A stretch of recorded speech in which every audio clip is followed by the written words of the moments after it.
महाराज कृष्णदेव राय महायज्ञ प्रारंभ करने जा रहे हैं।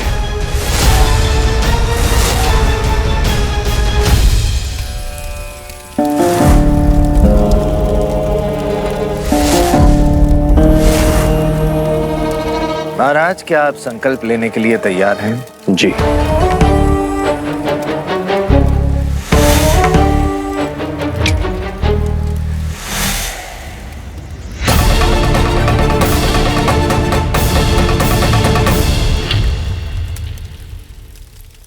महाराज, अब आप जल लीजिए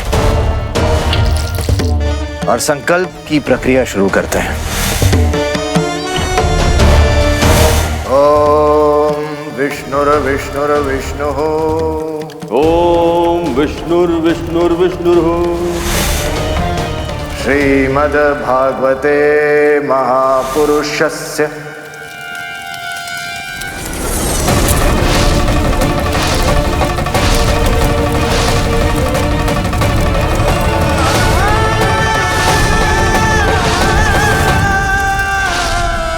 विजयनगर राज्ये हम्पी नगरे वंश तुलवा वंश शुक्ल कृष्ण पक्षे अहम गृहे विजयनगर की सुरक्षा व समृद्धि हेतु करिष्ये। अहम गृहे विजयनगर की सुरक्षा और समृद्धि हेतु करिष्ये।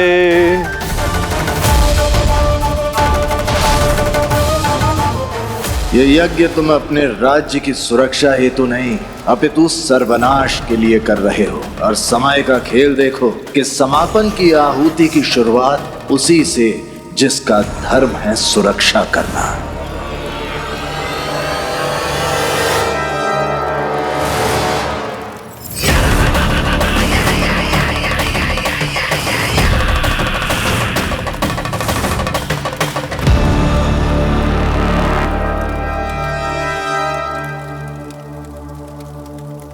क्या हो पंडित रामकृष्ण?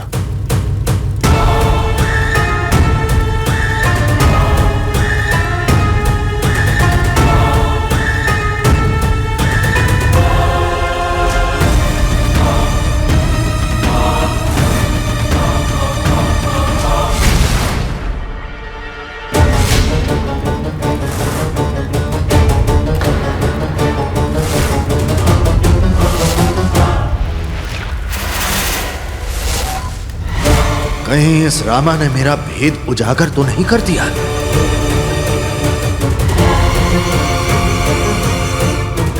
मुझे यहां से निकलना ही होगा।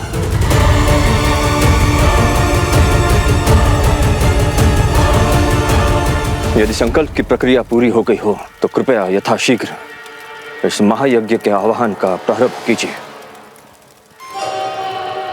शत्रु पूरी तरह सक्रिय है, कभी कुछ भी हो सकता है। हम बस अपनी प्रजा की सुरक्षा चाहते हैं।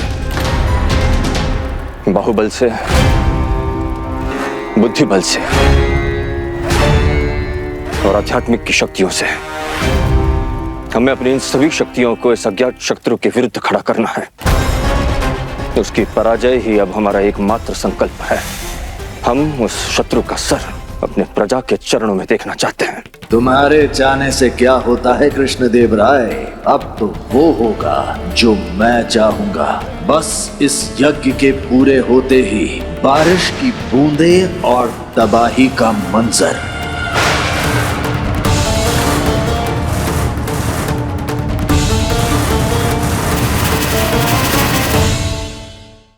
महाराज, आप भरोसा रखिए, सब ठीक होगा। मेरे विचार से इस समय हमारे लिए किसी पर भी विश्वास करना हमारे लिए हितकर नहीं होगा, क्योंकि कोई नहीं जानता कि हमारा शत्रु और उसके साथी कब, कहां, किस रूप में, किस बहुरूप में हमारे बीच विचर रहे हैं। चेतावनी दुस्साहस से उपजती है, दुस्साहस आत्मविश्वास से, और आत्मविश्वास इस विश्वास से कि वो सुरक्षित है, उसका कोई कुछ नहीं बिगाड़ सकता, वो जो चाहे कर सकता है। और उसका यही विश्वास ये दर्शाता है कि इस समय वो हमसे 2 चरण आगे चल रहा है। महाराज, आपको चेतावनी मिलने का अर्थ है संपूर्ण विजयनगर राज्य को चेतावनी मिलना। पंडित रामकृष्ण, हमको चेतावनी मिलना। महामंत्री जी। जी महाराज। अब ये दायित्व आपका है कि 2 दिन चलने वाले इस महायज्ञ में कोई अड़चन ना आए और ना ही गुरुवर तथाचार्य के द्वारा आयोजित लक्ष्मी पूजन के आयोजन में कोई अड़चन आए। जो आ गया महाराज। और आप पंडित रामकृष्ण, महाराज आप अपनी पड़ताल जारी रखिए और प्रयास कीजिए शीघ्र अतिशीघ्र ऐसा कोई सूत्र, ऐसी कोई कड़ी खोजने की जो हमें उस अज्ञात शत्रु तक पहुंचाए। जी महाराज। तुम मुझ तक पहुंचना चाहते थे ना? देखो, मैं हूं तुम्हारे समक्ष और यहीं बैठकर इस विनाश का, विजयनगर के सर्वनाश का इतिहास लिखूंगा।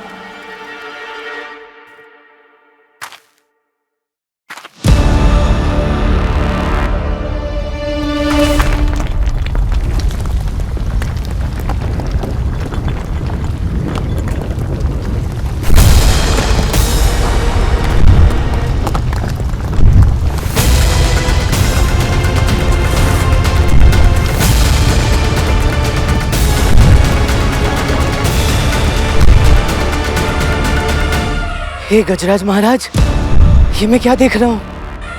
आप अपना घर, अपना जंगल छोड़कर यहाँ क्या कर रहे हैं?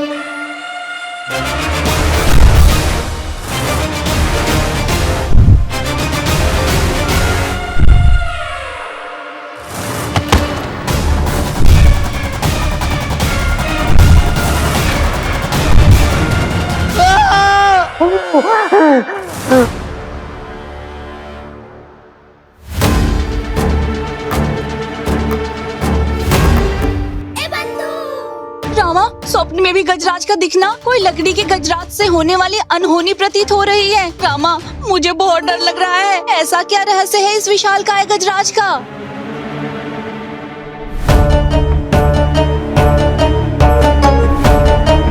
बस आज इस गज प्रतिमा का वास्तविक उद्देश्य मैं किसी भी प्रकार पता करके ही रहूंगा।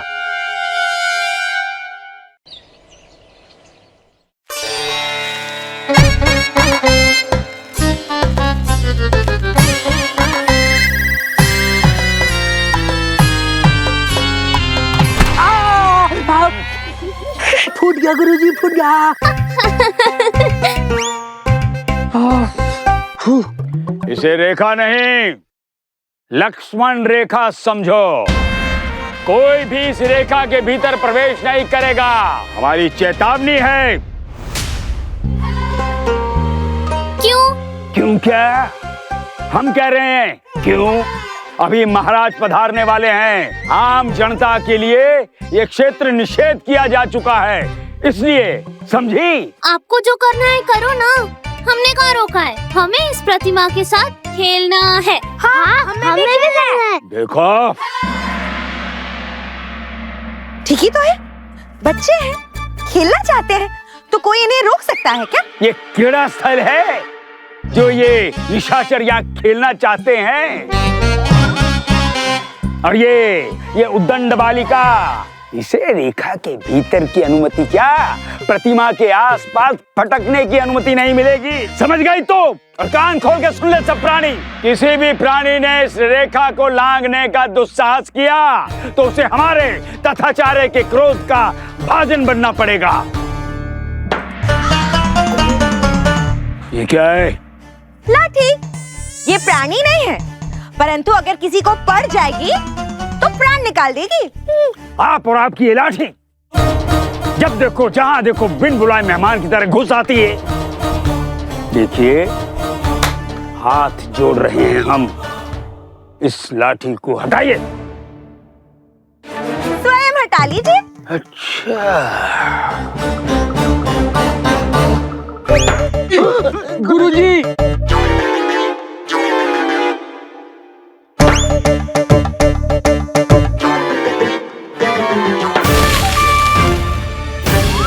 गुरुजी समझ। लड़की, रुक। अवहेलना, राजगुरु तथाचार्य के आदेश की अवहेलना। तेरी हिम्मत कैसे हुई इस रेखा को तोड़ने की? रेखा तोड़ी नहीं है, केवल रेखा को पार किया है। तू रुक।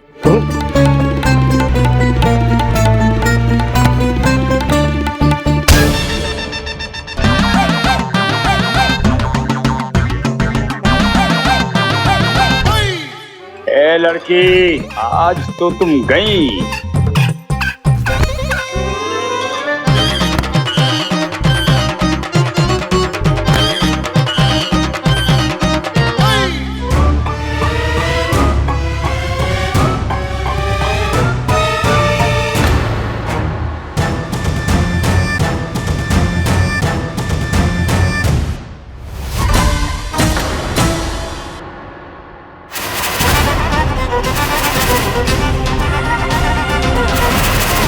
ये तो वही दुर्गंध है।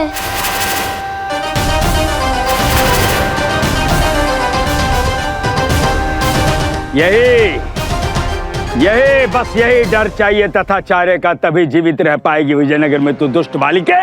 हट!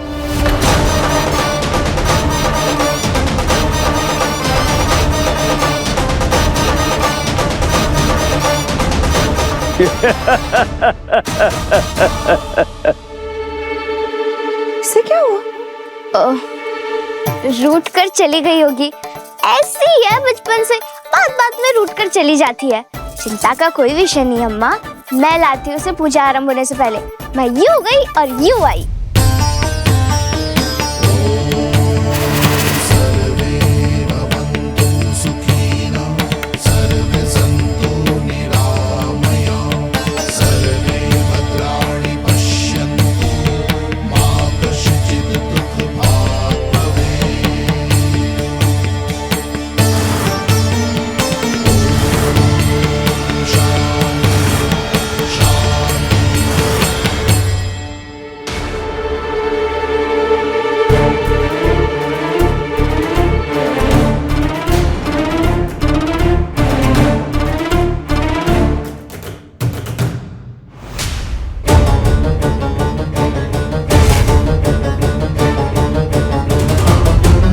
मंत्रीवर, मुझे आपसे गज प्रतिमा के विषय में अत्यंत महत्वपूर्ण बात करनी है। कहिए पंडित रामा, क्या बात है?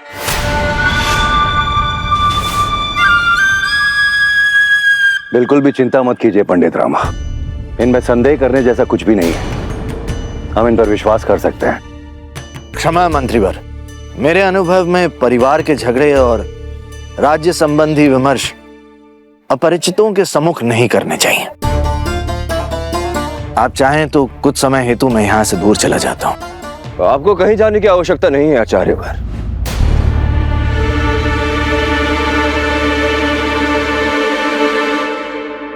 अब आप भी विजयनगर परिवार के ही सदस्य हैं।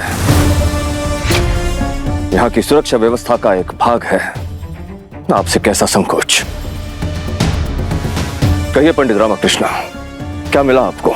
महाराज, मेरा अनुमान सही निकला गज प्रतिमा के विषय में। ये किसी षड्यंत्र का बहुत बड़ा भाग है महाराज। कोई है जो अत्यंत योजनाबद्ध तरीके से ये षड्यंत्र रच रहा है, जिसका प्रमाण मुझे आज राजकीय संग्रहालय में मिला।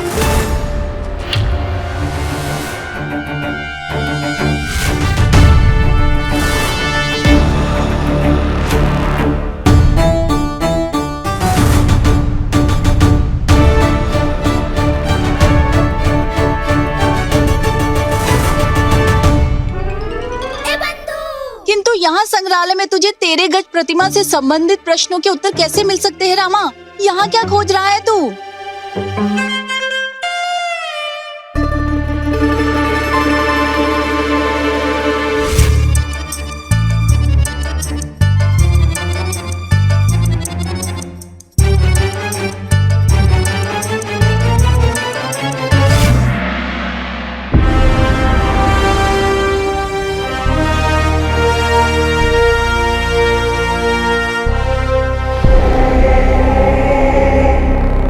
राजकीय नियमों के अनुसार जब एक राजा दूसरे राजा को कोई भेंट उपहार भेजता है तो वो भेंट सीधे राजा के महल तक पहुंचाई जाती है। सुरक्षा विभाग द्वारा अच्छी तरह से निरीक्षण करने के उपरांत ये सुनिश्चित करने के पश्चात कि आए हुए भेंट उपहार पूर्ण रूप से सुरक्षित हैं, वो राजा के पास भेजे जाते हैं।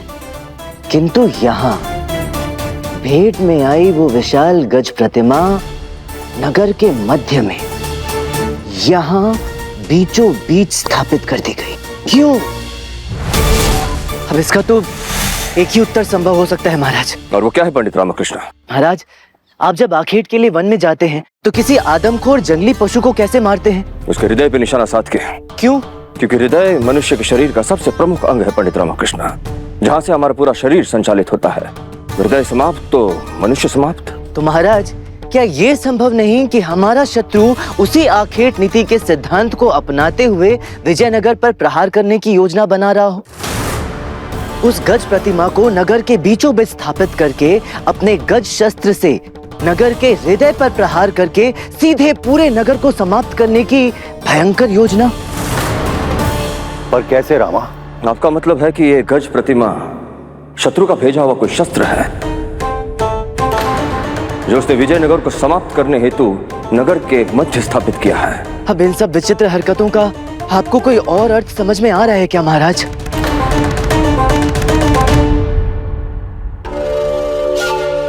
महाराज, क्या मैं कुछ कह सकता हूं?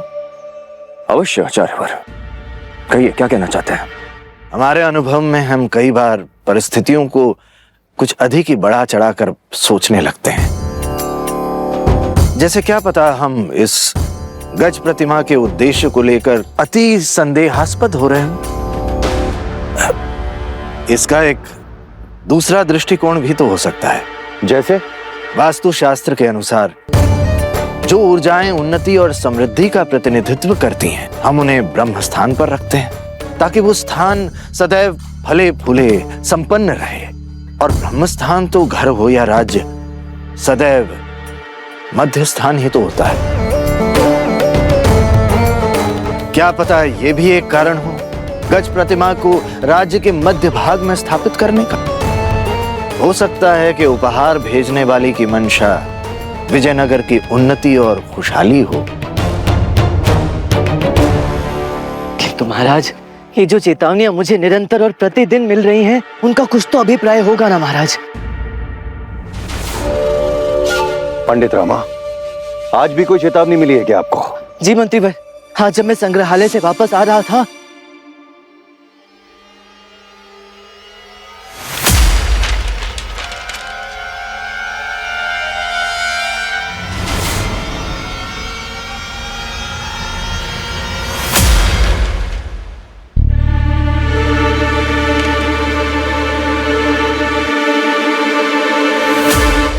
तुम किसी को नहीं बचा पाओगे पंडित रामा।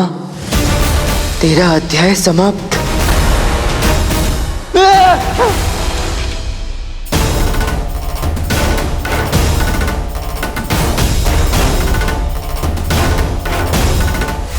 इन सभी चेतावनियों का सीधा सा अर्थ है महाराज कि कोई तो है जिसके प्राण संकट में है। ये सभी चेतावनियां एक ही जड़ की टहनियां हैं और वो जड़ है वो गज प्रतिमा। महाराज, मैं पूर्ण विश्वास से कह सकता हूं कि 100% ये सभी घटनाएं उस गज प्रतिमा से ही जुड़ी हुई हैं। कोई तो है जो बहुत बड़ा षड्यंत्र रच रहा है महाराज।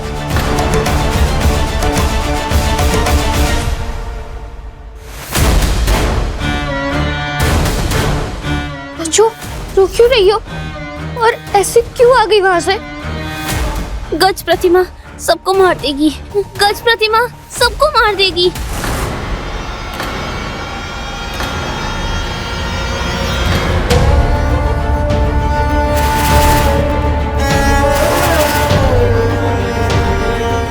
गज प्रतिमा? क्यों? क्या हुआ?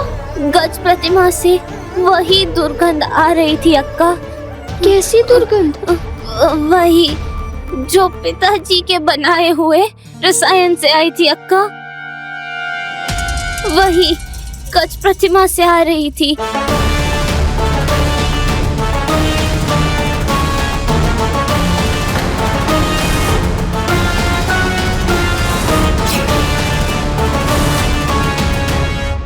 तो हम किस लिए हैं यहाँ? यदि आपको लगता है कि ये गज प्रतिमा शत्रु का कोई भव्य विशाल शस्त्र है जो इतनी क्षमता रखता है कि एक ही बार में विजयनगर का अस्तित्व मिटा दे, तो थोड़ा भरोसा हमारी क्षमताओं पर भी रखो। हम हैं ना, अपने मंत्रों की शक्तियों से शत्रु की हर कुटिल मंशा ध्वस्त करने के लिए। निश्चित रहो बालक, सब कुछ नियंत्रण में है। मेरे नियंत्रण में।